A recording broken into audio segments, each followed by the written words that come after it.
तो दोस्तों नमस्कार, मैं रवि आपके साथ और आज हम हैं मन के अंक मन की बात के 9वें अंक में। और हर बार की तरह आज भी कुछ अपने मन की बात आप तक रखूंगा और एक संवाद की प्रक्रिया है जो आप अपने मन से करते हैं। और बात यह है कि जब आप अपने मन की बात करते हैं तो निश्चित ही एक अच्छा संवाद निकलता है। प्रायः देखने को मिलता है कि हम बातें तो करते हैं लेकिन कभी-कभी हम पूर्वाग्रह से भी ग्रसित हो सकते हैं। किसी की बनाई हुई एक सोच से भी हम अपनी सोच बना लेते हैं, जो कि एक परिदृश्य में कहीं न कहीं वो समायोजित नहीं होती है। तो हमको इससे थोड़ा बचना चाहिए कि हम पूर्वाग्रह से ग्रसित ना हों, किसी की कही हुई बात से अपनी राय ना बना लें और कुछ भी ऐसा हम अपने मन में ना रखें जिसका कि हमारा मन इजाजत ना देता हो। क्योंकि जब भी कोई बात या विषय आप तक पहुंचाया जाता है या रखा जाता है तो उसमें कुछ ना कुछ बातें ऐसी होती हैं या आपको टारगेट कर कही जाती हैं जो आपके दिमाग और आपके सोचने पर आपको प्रभावित करती हैं और गलत ढंग से प्रभावित करती हैं। जिस परिव कहना चाहिए कि जिस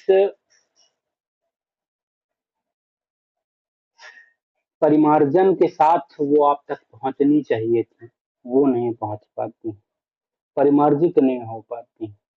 वो उनके द्वारा कही गई बात इम्प्लांट वो आपके दिमाग को कहीं ना कहीं डिस्टर्ब करता है और उससे क्या होता है कि आप अपना व्यक्तिगत निर्णय नहीं ले पाते हैं, आप अपनी सोच को बदल लेते हैं, जो कि बहुत ही हानिकारक है।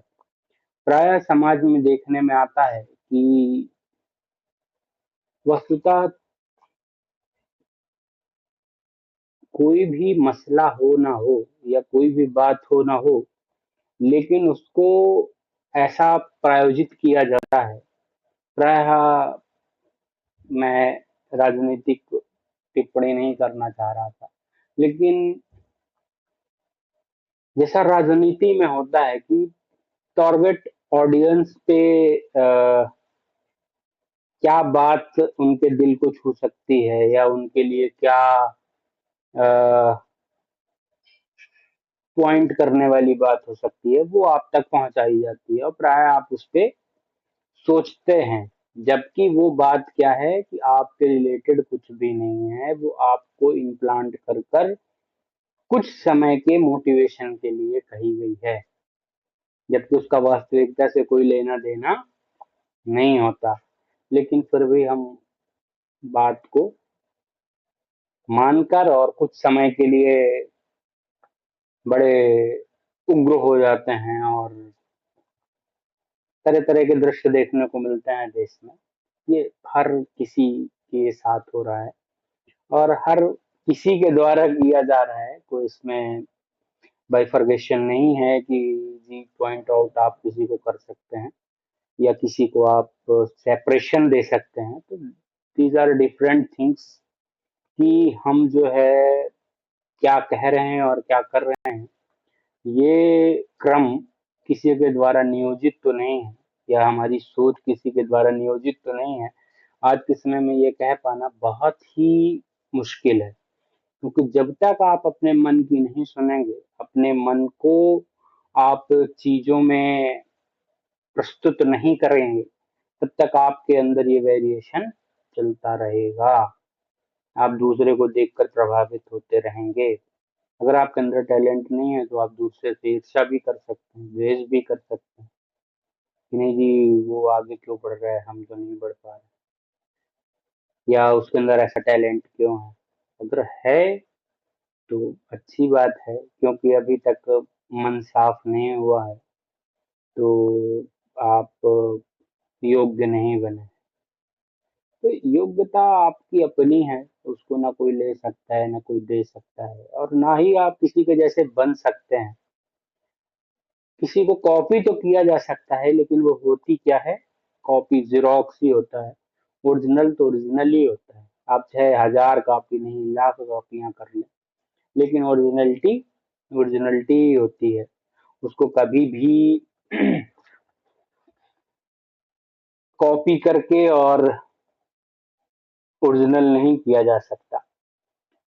तो ये छोटी छोटी चीजें हैं, आप इसको सीखेंगे तो अच्छा है, और जितना जल्दी समझ जाएंगे वो भी अच्छा है।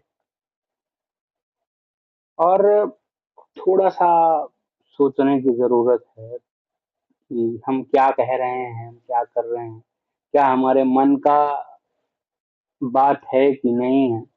ये थोड़ा सा हमको सोचना पड़ेगा।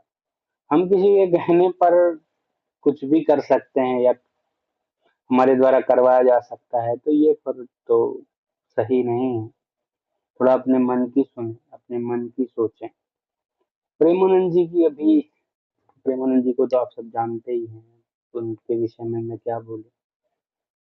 वर्तमान में प्रातः स्मरणीय महापुरुष हैं, संतों के शिखरत्व संत हैं। ऐसे संतों को बार बार दंडवत। तो उन्होंने अभी एक बात कही कि भगवान ने कान में कहा कि मैं आपसे प्रेम करता हूँ।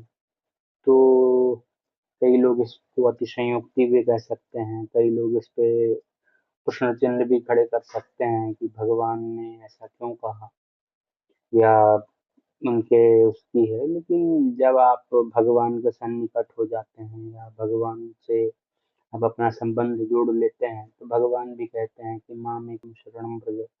जिस प्रक्रिया से आप भी उनको याद करते हैं, किसी की भी पूजा, कोई भी पूजा पद्धति, या किसी भी नाम रूप या गुण की चर्चा आप करेंगे, तो वो मुझ तक ही पहुंचती है। तो इस तरीके की जब बातें हैं, तो हमको ये समझना होगा कि मन को थोड़ा सा उधर भी हम जोड़ें, तो भगवान उस रूप में स्वीकार भी कर सकते हैं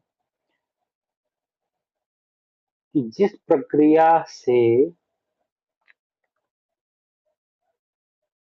जीवन का सुधार हो सकता है, उसकी ओर बढ़ना चाहिए। और भगवान में कोई भेद नहीं है।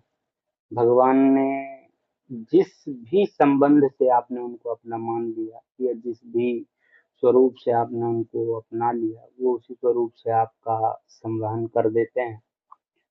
तो बाकी अध्यात्म के बारे में आप ज्यादा जानते हैं। तो फिर अगले रविवार नए विषय के साथ फिर नई चर्चा होगी। तब तक के लिए नमस्कार। जय हिंद, जय भारत।